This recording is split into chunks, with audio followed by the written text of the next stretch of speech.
त्यागी जी, 12 तारीख को ये मीटिंग होनी थी लेकिन उसके बाद पोस्टपोन हो गई।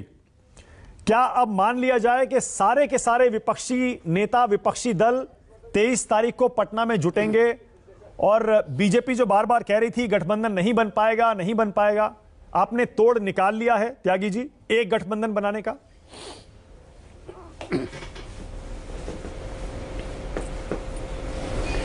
मानक जी, हम तो 40-50 साल कांग्रेस के विरोध में रहे हैं और उस समय जब जनसंघ और भारतीय जनता पार्टी के नेताओं के साथ मिलकर के किसी गठबंधन की कोशिश करते थे, तब हमारे कांग्रेस के मित्र भी यही भाषा बोलते थे जो आजकल भारतीय जनता पार्टी के हमारे पुराने मित्र बोल रहे हैं, कुछ नहीं होगा, कुछ नहीं होगा। आखिर परिवर्तन हुए, 67 में हुआ, 77 में हुआ, 89 में हुआ और ऐसा ही अब है। और विपक्ष को यूं भी एक कारगर भूमिका निभाने के लिए तैयार रहना चाहिए। ये लोकतंत्र की पहली परिभाषा है जो हमारे पुरखों ने तय की है। आपने 2018 का जिक्र किया। 2018 में विपक्षी एकता की कोई बैठक नहीं हुई। सिद्धरमैया जी का शपथ ग्रहण समारोह था जिसमें उनको बुलाया गया था। वहाँ कोई चुनावी तालमेल की कोई बात नहीं हुई। 2014 में और 2019 में विपक्षी एकता का कोई प्रयास नहीं हुआ। यूपीए 1-2 जिसको भी आप कहते हैं, खाली वो लोग थे। उसके बाद कुछ क्षेत्रीय दलों ने गैर कांग्रेसी और गैर बीजेपी विकल्प बनाने के प्रयास किए थे, जिसमें ममता दीदी थी, अखिलेश यादव जी भी थे, जिसमें केसीआर भी थे और जिसमें केजरीवाल साहब थे। लेकिन नीतीश कुमार जी के एनडीए से बाहर आने के बाद जो पहली रैली सितंबर पिछले साल हुई, उसमें शरद कुमार थे, उसमें डी राजा थे, उसमें बादल साहब थे, चौटाला साहब थे, शिवसेना के नेता थे, सीताराम येचुरी थे, वगैरह वगैरह। वहाँ पर पहली बार ये घोषणा की गई और क्षेत्रीय दलों से नीतीश कुमार ने बाकायदा एड्रेस किया कि बगैर कांग्रेस पार्टी के देश में कोई बीजेपी का विकल्प नहीं बन सकता। और जो लोग ऐसा सोचते हैं उनसे उन्होंने असहमति जाहिर की। उसके बाद 5-6 महीने कांग्रेस पार्टी अपने आंतरिक चुनाव में और राहुल जी की यात्रा में लगी रही। उसके बाद सब लोगों से संपर्क शुरू हुआ जब लालू प्रसाद जी और नीतीश कुमार जी इन नेताओं से मिले। अब आज मैं पहली बार आपके चैनल पे ये कहना चाहता हूँ, आप कह रहे हैं कि केसीआर नहीं आए, आप कह रहे अमुक नहीं आए। केसीआर जी को और वाईएसआर जी को और नवीन पटनायक जी को कोई निमंत्रण इन दलों की हमारी तरफ से नहीं गया था। वो आए नहीं, ऐसा नहीं है। इसमें सिर्फ उन्हीं दलों को निमंत्रण गया है और उन्हीं नेताओं को निमंत्रण गया है जिन्होंने 2024 के चुनाव में भारतीय जनता पार्टी के मुकाबले में एक मजबूत विपक्ष इकट्ठा करने और मुकाबला करने की इच्छा जाहिर की है। उन दलों के सबने आपने नाम बता दिए तो मैं उसके डिटेल में नहीं जाना चाहता। हाँ। लेकिन हम ऐसा मानते हैं कि भारतीय जनता पार्टी 2004 और 2009 की नहीं है। इसका नैरेटिव बदला हुआ है और उस पर विस्तार से जाने की आवश्यकता नहीं है।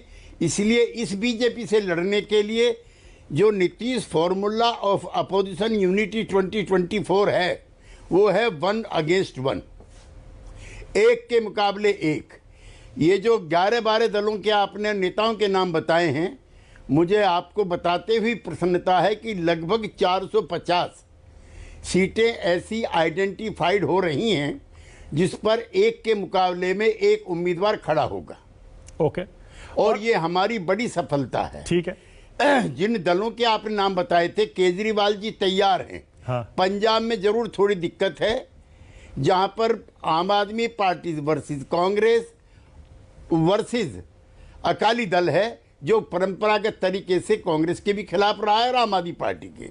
बाकी अन्य राज्यों में स्मूथली हम, जहां कांग्रेस के प्रभुत्व वाले राज हैं वहां उनकी बड़ी जिम्मेदारी है, जहां छत्रपों के राज हैं वहां उनकी बड़ी जिम्मेदारी है कि जो जेन्युइन क्लेम सहयोगी पार्टी के हैं उनको वो एंटरटेन करें। ओके जी मानक जी। अच्छा त्यागी जी, ये मीटिंग जो है, ये पहली मीटिंग में से माना जाए अगर, ऑपोजिशन यूनिटी की, तो ये पटना में क्यों हो रही है? लोग इसको लेकर भी सवाल पूछ रहे हैं, पटना में क्यों?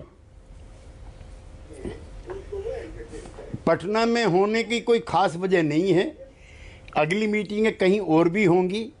एक तो लालू जी और नीतीश जी ने सबसे पहले प्रयास किए थे विपक्षी एकता के, जब वो सोनिया जी से भी और राहुल जी से भी मिले थे, बाद में फिर खड़गे जी से भी मिले थे, और ममता जी के पास जब नीतीश कुमार जी और तेजस्वी यादव गए थे, तो बेसिकली ये ममता जी का सुझाव था कि 1974-75 का जो बड़ा आंदोलन जयप्रकाश जी के नेतृत्व में पटना से संचालित हुआ था, उनका ऐसा मानना था कि इसकी शुरुआत पटना से होनी चाहिए, और उन्होंने नीतीश जी को ही कहा कि आप ही ये कोऑर्डिनेशन का काम कीजिए।